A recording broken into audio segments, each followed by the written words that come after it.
shared with me that everything is under control and on schedule. So, and he said everything else was a surprise. As one considers the titles of some of Lebbeus Wood's projects completed over the past 5 years, one can be immediately struck by a rendering of architecture that emerges from a whirlwind of forces.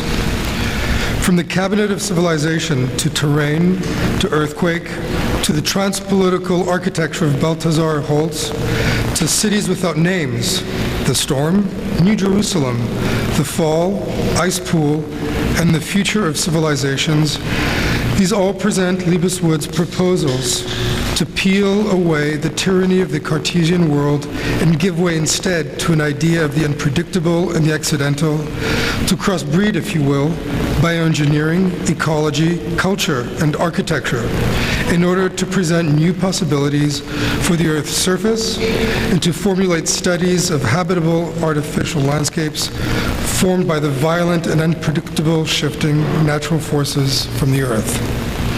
That's a studio brief. It is through architecture that Lebbeus Woods proceeds with this Herculean task.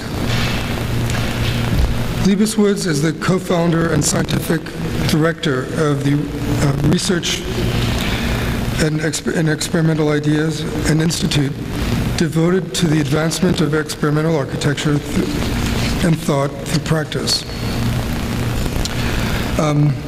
He has exhibited, lectured, and published his projects worldwide and written numerous articles of criticism about architectural practice and theory. There's a long list of them. We won't go through all of them, but it's absolutely astonishing. His works are the subjects of many articles in architectural journals, books, and 9 monographs, including An Architecture, Architecture as a Political Act, Radical Reconstruction, and Earthquake, published most recently in Vienna 2001. He has received the Progressive Architecture Award for Design Research, the American Institute of Architects Award for Design, and the Chrysler Award for Innovation in Design. His works are in private and public collections, including the Museum of Modern Art in New York, the Whitney Museum of American Art, also in New York, the Cooper Hewitt National Design Museum in New York, the San Francisco Museum of Modern Art, the Austrian Museum of Applied Art, and so on and so forth. He has been a visiting professor at numerous schools, including ours, several times, the Bartlett School in London, and Harvard and Columbia Universities. Currently, he is the professor of architecture at the Cooper Union in New York City. We're absolutely delighted to have him with us this evening. I'm sorry I bungled some of that long list of credentials, but we're delighted to see you. Thanks very much.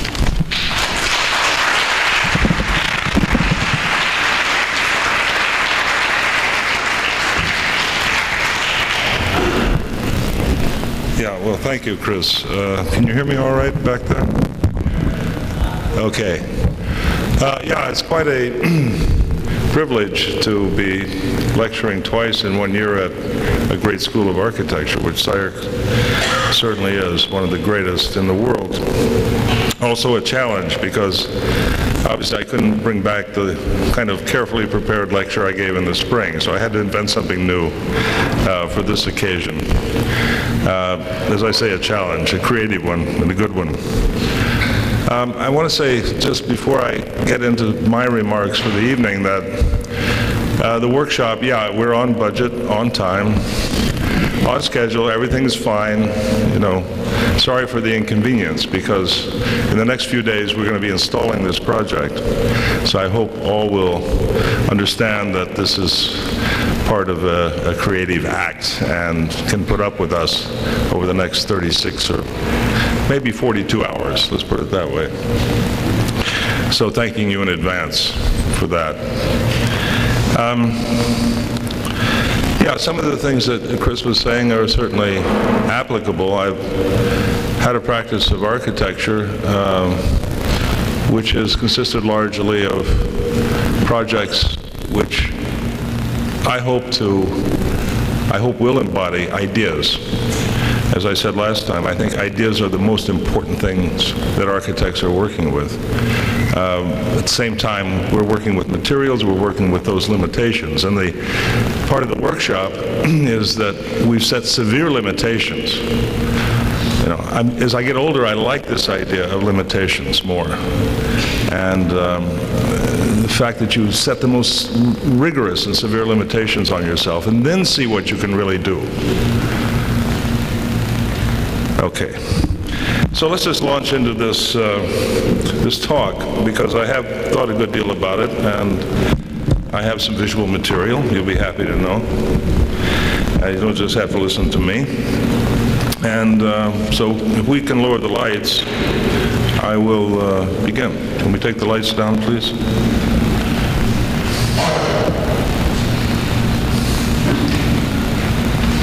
Yeah, I'm going to begin tonight with something that fascinates me. It's actually only part of an engraving by a man named John Martin, English artist from the middle of the 19th century. But this has all the crucial elements as far as I'm concerned. So I'm showing you kind of half of a very elaborate engraving, actually. It's called The Fall of the Tower of Babel. And there's several reasons why I find it very interesting. One is just its sheer physical, visual power. I mean, it's kind of this amazing encyclopedic vision of a landscape. And Martin's just masterly skill of his medium, but also his imagination, which is very ripe and, you know, kind of in some ways rotten. It's kind of oozing and seeping out all over the place. So the fall of the Tower of Babel, of course, the other reason I'm interested in this is because it's really all about architecture in one form or another, and in a sense the role of architecture, and the fact that architecture, in Martin's view, is like a prime actor on the world stage, and at least in his world. And so the whole narrative structure of this engraving has to do with the narrative of life rendered through architectural constructions. So we're looking at the fall of the Tower of Babel. So I've taken a few details. One thing that's, of course, amazing is that the architecture here is the architecture of some ancient world of Martin's imagination. It's already the middle of the 19th century, so there's been a lot of archaeology. But he's still inventing the past, which is a very close act to inventing the future. It has a kind of utopian aspect to it, or as we would say today, dystopian aspect. And so the fall of the Tower of Babel, what is going on in this drawing or this engraving? He's really talking about either one of two things. He's either talking about the events that lead up to the fall of the Tower of Babel, or he's talking about the consequences, probably the more likely scenario of the fall. So if you remember the story of Babel, that this tower was built by a king in the ancient world. I don't know his name, I don't care. But it was meant to reach higher and higher into the sky. And it offended God, and God destroyed the tower.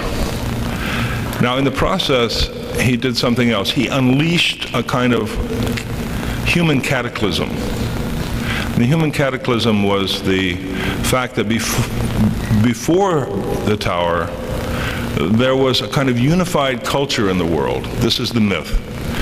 People spoke the same language. They understood each other. It's kind of parallel to the story of the Garden of Eden. But now we see in this image the kind of brutality and the kind of violence that's been unleashed. And of course the architecture is this incredibly solid-looking architecture, but it's starting to be swarmed over with these human forms, these violent acts. So the architecture really is a part of the narrative. It's part of the story. It's kind of resisting but succumbing to human violence. beyond this foreground architecture lies a kind of valley, an architectural valley for sure. And in that we see the whole world. It's a little bit like Bruegel's, some of Bruegel's paintings, much earlier, of course, or Bosch, where we see the whole world has been caught up in some kind of enormous event. So armies are fighting, and civilizations. We've heard recently about clash of civilizations from various political pundits, but whole civilizations are clashing. The whole human world is being convulsed.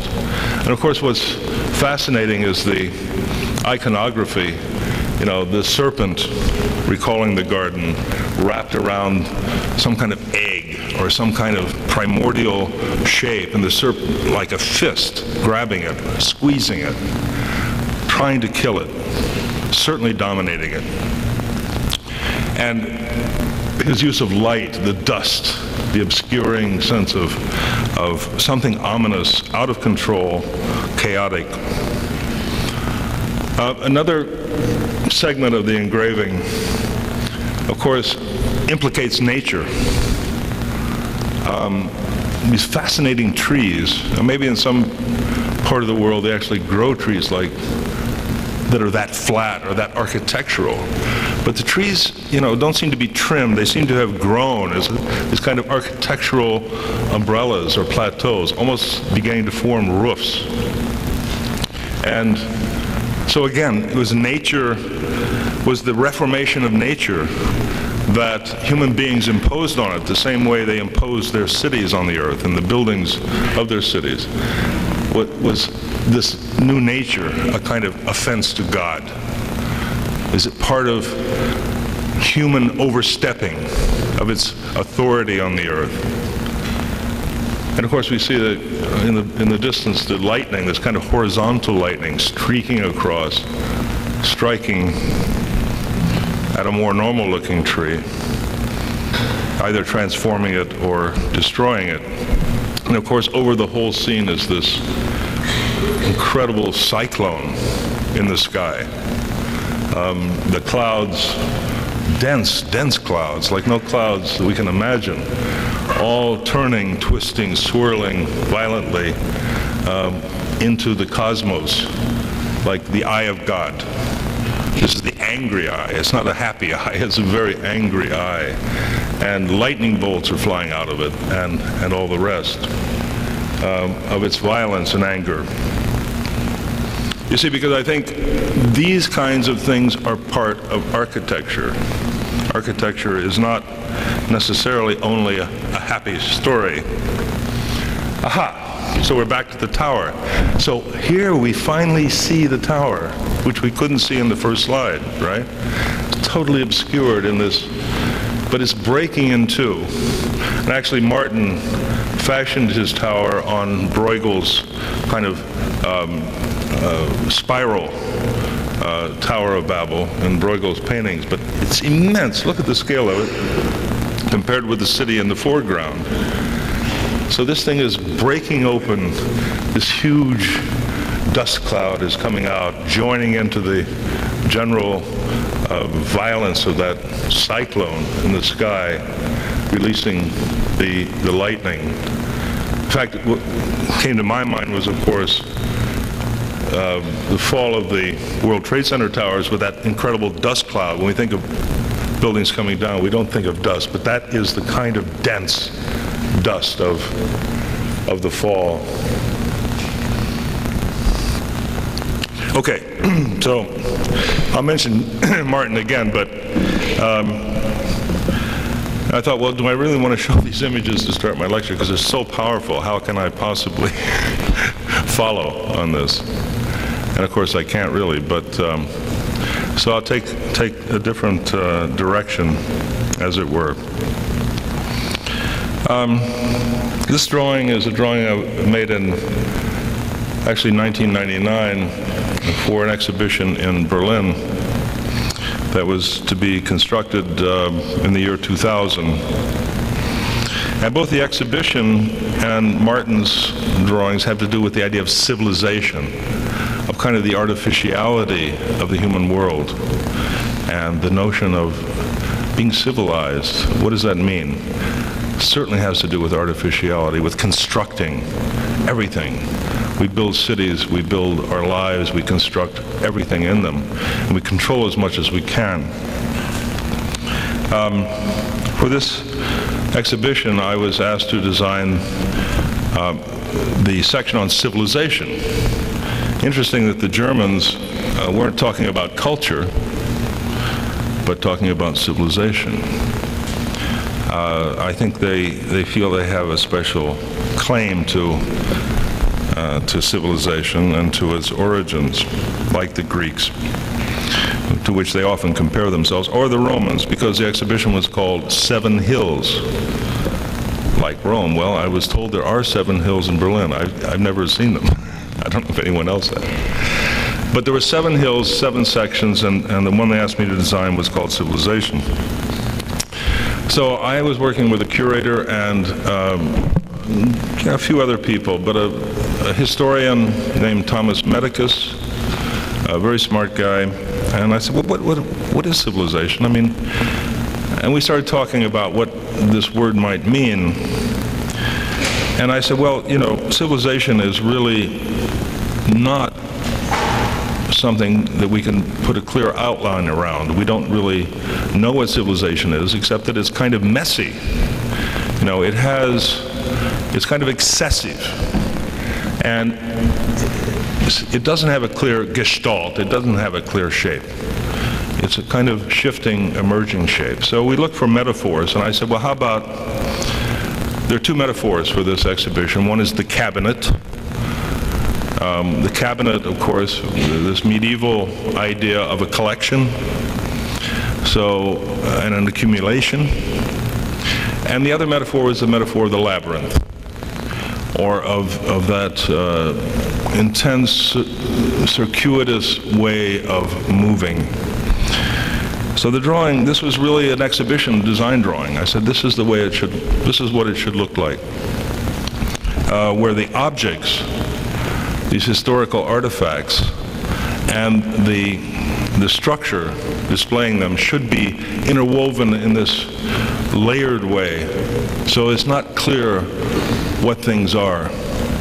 One has to sort that out as you go along. These are a couple of model, kind of plan view of a model. On the right-hand side is there were 7 rooms in 7 hills. Sounds like a child's fairy story. These are the 7 rooms in the Martin-Gropius-Bau in Berlin. And it was intended as a kind of intellectual theme park, or even just a plain old theme park. And each room had a different theme. This was hotel. This was the body, dealing with both death and prosthetics. This was work, dealing with socialism, capitalism. This was Metropolis, this larger section, which was one of the main entrances, dealing with the idea of the metropolis, of the city, of the flaneur, and so on. This was called the police, dealing with surveillance and control by police action. This was a room on water, and this was Cosmopolis. And I'm not going to explain all of these, don't worry. It's just the reason I mention these themes is because architects today are caught up so much in this theme park programmatic, and it pervades everything. My answer to that was, you know, architecture has to prevail. Architecture has to become, in a sense, the theme. And into that theme are woven the other aspects. Architecture can never represent, you know, a theme. You know that, you're at SCI-Arc. But a lot of people don't know that, and that's why we have so much bad architecture, which claims to be symbolic. Anyway, this is one of the rooms. This is actually the water room. This was a kind of hourglass, because we couldn't put water in the exhibition in the Martin-Gropius-Bau. They were worried about it leaking and destroying, what was on the floor below. So I said, well, why don't we do the opposite of water? Dryness. If we're going to have a room about water with video projections and so forth, the predominant element there will be sand. Will be dryness. This was an hourglass. Never mind. It's just an anecdote. But the point is that the architecture of these spaces, and this was a sketch I made very early, was meant to be a kind of continuum through the rooms. It passed, in a sense, through the walls, these being the walls of the existing rooms. And the architecture was an armature for holding artifacts, but it was also the labyrinth.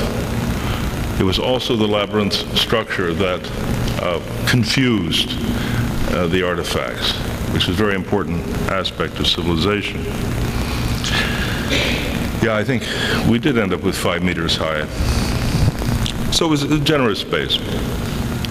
Metropolis room. Probably, I have to say that my instinct, this is a construction photograph of the exhibition, was to introduce, not to take civilization, which was in a sense the program, the given program, as an orderly thing, but basically as a problematic. I mean, we can go into discussions of ecology and all the rest, or even the existential dilemma. We don't need to manufacture global crisis to talk about the problematic of civilization. We can talk about alienation. We can talk about identity on a very personal level, and we touch very quickly on the problematic of civilization. So my goal was, as I was talking with some of the students in the workshop here, was to find the problematic and address the problematic in some way, which is always the case with what I do. So these were steel elements that were brought in. The main materials were steel and plywood, and the actual exhibition, the objects that ended up being displayed in this armature were in fact kind of struggling to come forward, struggling to emerge. This happens to be, this one here, maybe one of the clearest pieces. It's a model borrowed from some museum in Central Europe of some kind of water mill structure. The rest of these are little clay pots and things that art historians and cultural historians are fascinated with. Yeah, I don't know. But anyway, they're all in there. The main thing is that the architecture is somehow an alien thing. It doesn't represent anything but itself. Architecture can never represent anything but itself. And I particularly like this view because it really begins to get into that area of ambiguity that I like to explore, where I don't know what we're looking into here. It could be the basement of a building. I had the feeling it was like looking into the machine room of an old building with the head of Karl Marx right there. This was the workspace. So people that would attend this, that would think about this, would have to confront architecture as a kind of alien presence, as something bigger than the artifacts, something more important than the artifacts. Even though it itself is an artifact, it pushes that limit. It wants to be a continuum, if not in time, at least in space. Well, a kind of jump here.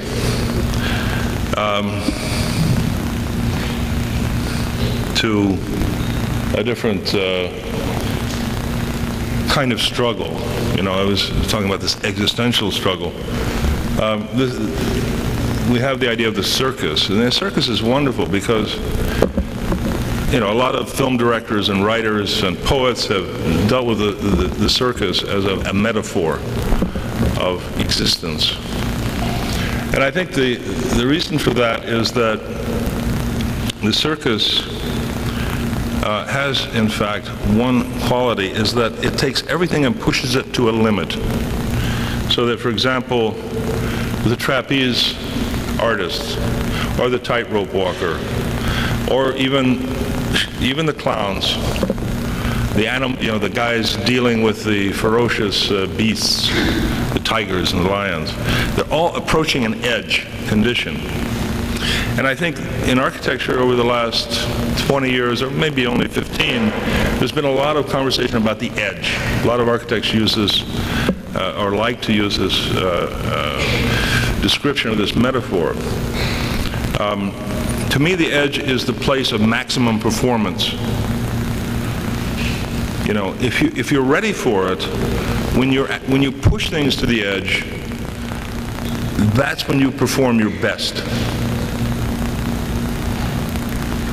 When you're at the edge, because you can't fail, you're dead. So it brings out your adrenaline, it brings out all your skill, all of your experience. Everything you have is marshaled right at the edge. Halfway from the edge, you know, you can still kind of lean back and relax to an extent.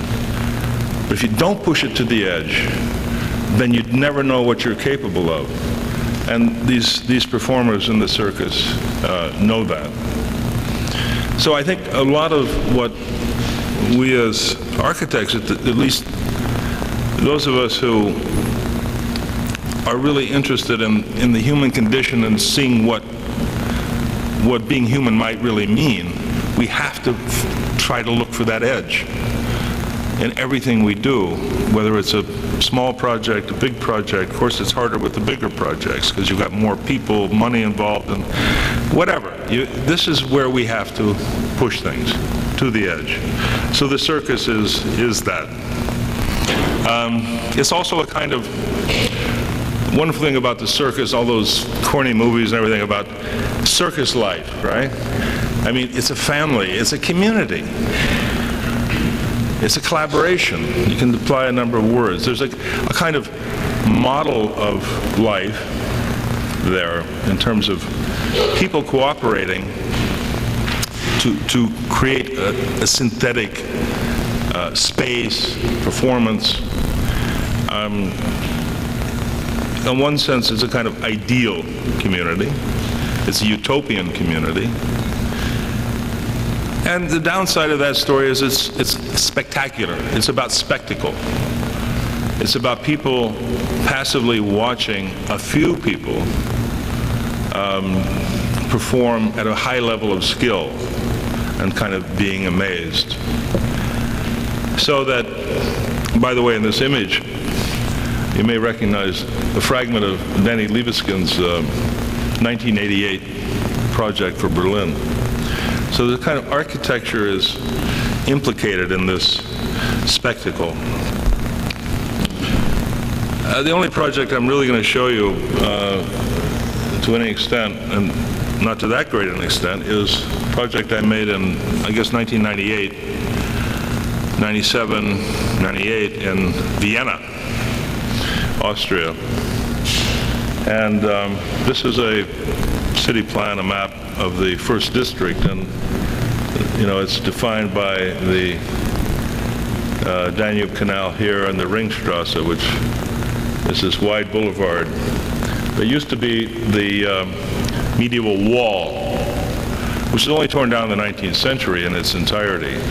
But the Ringstrasse is the kind of center of official Viennese public life, and with the opera house and museums, parks, and so forth. And of course, the royal palaces, because Austria was an empire until the First World War, when they lost their empire because they joined with Germany in their war against Britain, France,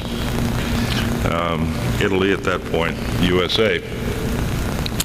So, but it was an imperial city, a kind of small imperium in the sense of Vienna's very encapsulated. You go to Paris, you have all this grandiosity, but you still have vestiges of it at a small kind of intimate scale in Vienna. And yet, the city itself is very conservative, very uptight, and this is the most sacred precinct, the first district of Vienna. All the historical buildings, the entire kind of spectacle of architecture. Here, architecture, of course, is the great spectacle, historical architecture. So I proposed a project which was kind of a slice through the first district, this line here. Kind of a section cut on one level, dealing with 6 sites, which we'll look at each one very briefly, and talk about what I propose for those sites. But of course, what I wanted to do there was to be part of the city. I wanted to, as it were, I don't know how to put it, kind of work sympathetically with the city. At the same time, to introduce something entirely new, which is very difficult to do in Vienna, because their cultural position is, we've got it all already, why do we need anything new? There's so many places like that in the world, right? We've got it already, we don't need anything new. But they do need something new, and for example, Peter Nover, who is the director of the Applied Arts Museum, the MAC, which has a wonderful satellite here in Los Angeles at the Schindler House. Peter Nover has been one of those driving forces in Vienna. Coop Himmelblau, we could talk about that group of architects and a few others. I won't get into to that story, but Vienna has produced some amazingly experimental things, but by and large it's very conservative. So I said, well, what are we going to introduce that could be new here? And so there's just a couple of model shots here that are really addressing a kind of section conceptually through the town. You don't know all the monuments, of course, so I won't name them, except this profile here is the Stephan's Dome, the St. Stephen's Cathedral, which is at the very heart of the first district. And all of this stuff that's flying through there wasn't like an architectural proposal as so much as a kind of tectonic gesture to say we need to move through the city. We need to create some kind of flow, visual and conceptual. And that this, again, the Stephan's Dome is here. This is not at the scale of Vienna, but this happens on the surface, also happens below. Vienna has a kind of really interesting underground life in the U-Bahn, the subway, and of course the very famous Fluss Canal, or whatever it's called, where in The Third Man, remember those wonderful canals under Vienna, where the Danube flood canals flow. So there's a kind of underground and overground to Vienna. But Vienna itself, of course, is the grayest place. I mean, even when it's sunny, it's gray to me. I mean, if that's possible. It seems that the last place that the idea of circus could somehow mean much, unless it's highly encapsulated and contained. How could this living at the edge somehow finds contradiction? There are two kinds of spaces. This happens to be the Graben, which is the main shopping street in the first district. It has one interesting quality, which is, of course, it keeps curving. You kind of never see the end of it. I think Vienna is a city of truncated vistas. You know, you never really can see to the end of anything, unlike Rome, for example, another imperial city, where you can see along these axes. In Vienna, everything is always slipping out of sight. So, by the way, the Graben, my German isn't very good, but I think it means grave, the grave, or the ditch. And this was the ditch in one of the plagues that came through in probably the 17th century or 18th century that killed many, many thousands, and their bodies were all dumped into this ditch, which is now the main shopping street. So under this, all the bones, and there's even a monument called the Pestsäule, which is a monument to the pest, to the plague. You know, it's a little weird. It's great, but it's weird. The other kind of street, of course, is those narrow streets, kind of composite here, but these very compressed streets that hardly let you breathe, that feel very medieval, and yet you really see no medieval buildings there remaining. Wow, this is kind of gross scale of representation, but I took it off the map. The Mack Museum is on the Ringstrasse, which is here, and the main museum building is here, the entrance is here, and there's a garden here, exhibition building here, and Peter Nover himself designed something he called the Terrace Plateau. Some of you know of it because you've been to Vienna, but you'll see it in a second. But this garden is really the start of this project, and because of the kind of vital cultural influence of the museum on Vienna, the kind of impulse to introduce new things into Vienna, it was only natural to begin there. And the first project proposed was, this is the Terrace Plateau, which is an astonishing cantilever structure designed by Peter Nover and built in reinforced concrete as a performance space. Here, and here's the garden, here are the museum buildings beyond. But the idea was to construct a music theater. And part of the purpose of the theater was to make the space itself and the structure itself an instrument. It was actually something, in a sense, you could play. But it was an instrument of exploration in the realm of music and performance. So these spaces, there's a set of platforms that go up, and these leaves which can modulate to change the space. And the idea was that music performers could actually play this building. You could hit it, you could bang it. It was all made out of metal. And they have something called the Klangbogen. And the Klangbogen seemed like the perfect name. You know, that was like sound wave. But I thought, clang, yeah, this building should clang. So this was the Mack Garden, the music theater. Coming on the other side was the first of a series of isolated structures. They were structures that had a program of intervention.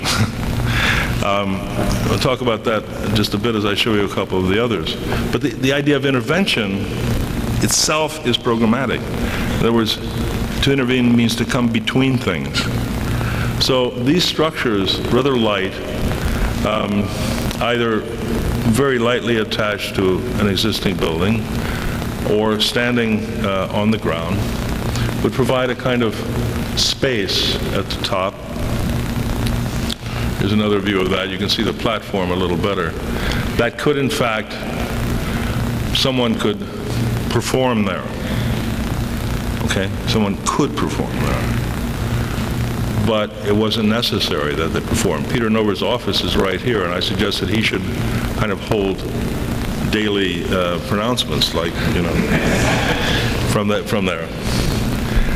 Fortunately, it was never tested because it never got built. But the second set of structures in this sight line, this is the line, it embraces two sites. One is the Blutgasse, Blood Alley.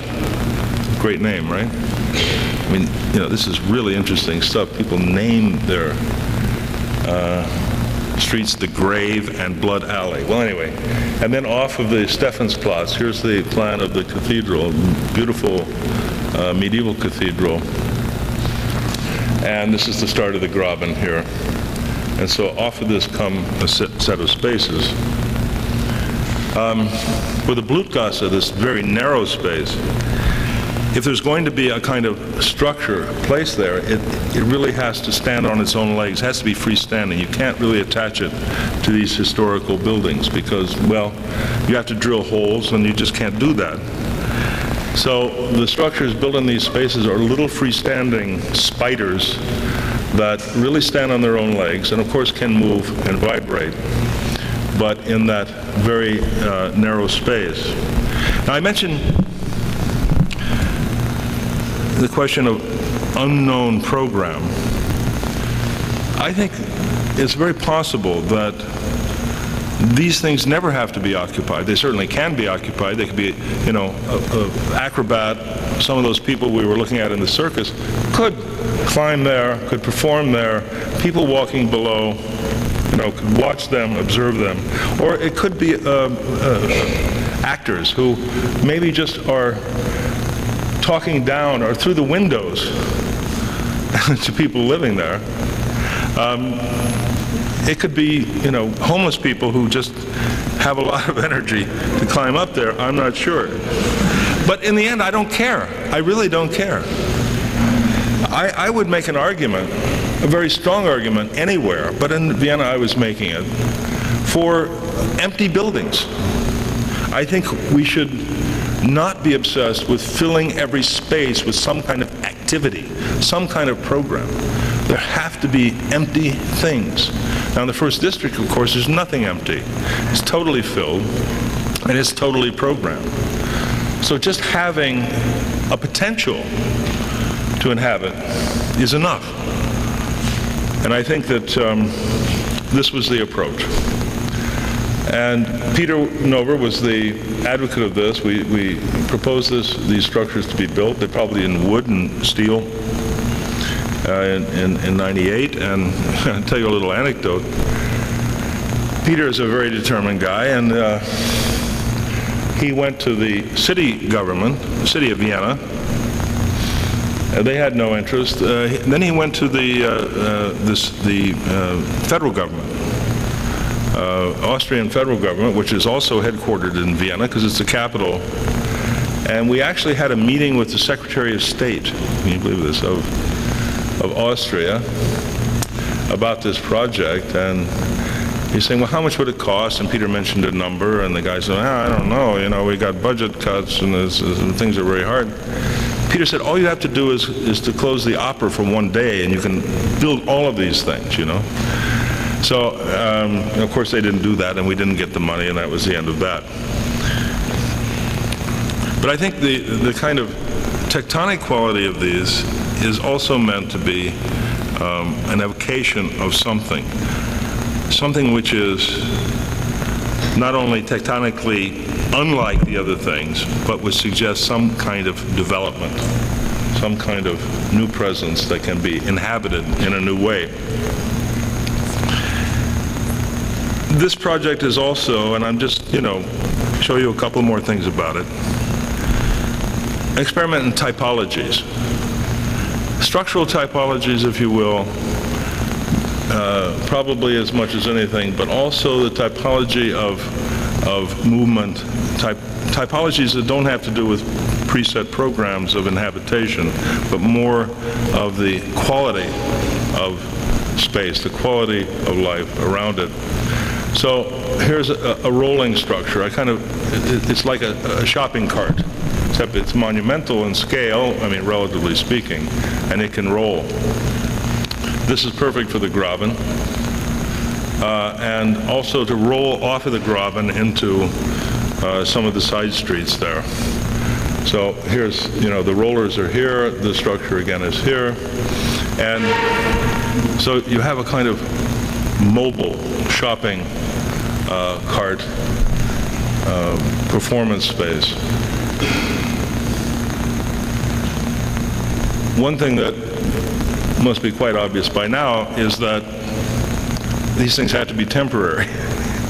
You know, so this is meant to be a kind of transient architecture, in spite of all of its elaborate kind of hyper detailing. I think this is kind of, and the idea of construction was that this would be assembled from lots of different kinds of parts. So the kind of language, tectonic language, is one of small bits, bigger bits, curving bits that would be scavenged, if you will, from the detritus of the city. The last two sites are in that imperial palace zone. One is this, I believe this is the Heldenplatz here, the great, palace of the Habsburgs. And this is a place called the Hofburg. My bad German, but anyway. And this is the house of the president of the country. Not the prime minister, but the president. And across this park, this is the Flak Tower, isn't it? Christoph? Is that the Flak Tower? Hello, Christoph? Yeah. Is that the Flak Tower? Oh, that's another story, the Flak Towers. We happen to have an Austrian expert here, a Vienna expert, so I was asking. Yeah, this is one of the Nazis built, the Germans built in World War II. It's one of these flak, amazing, there's about 6 of them. But it's all been integrated into this great formal garden, Volksgarten, you know what that is. And this again is a Ringstrasse, and here is the Parliament. So that's the second project. So for the Hofburg, and the president lives on 2 floors actually, with the balconies, we decided to give him a place outside, outside of the arches and outside of the existing skin, to perform. Why not? I mean, shouldn't the affairs of state have a complex performance? Yeah, I love this photo because it looks so moldy. It looks like mold is growing all over the thing. I don't know how that happened. For the Parliament, okay, all of this aggressive kind of adolescent attitude, we're going to deface the monuments. No, we have a lot of respect for these historical monuments. So this is a section through the facade of the Parliament with the columns. You'll see them in a moment. But everything that would happen in this narrow space between the columns and the wall behind. And these performance spaces would be insinuated there rather than explicitly, placed in front like this.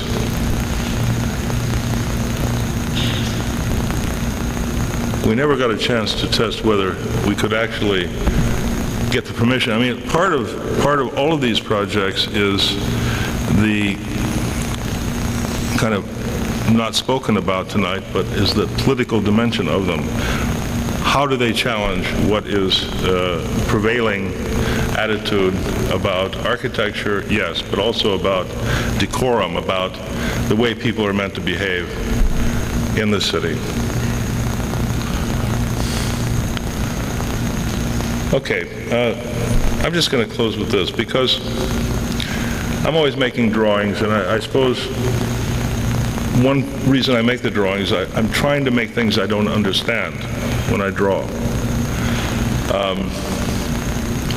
It's very important to me that I'm able to make drawings that I don't understand what they are, because after years of working, it's very easy to make drawings that you already know everything about. So this is from a series called Question Sites. And I suppose it relates back in a certain way to the John Martin engraving in the front, in the sense that what is provoked, I hope, certainly with Martin's and possibly with this, is a set of questions. And the questions, of course, are more interesting and, of course, more important than the answers, because there are many answers, but the questions are too often avoided.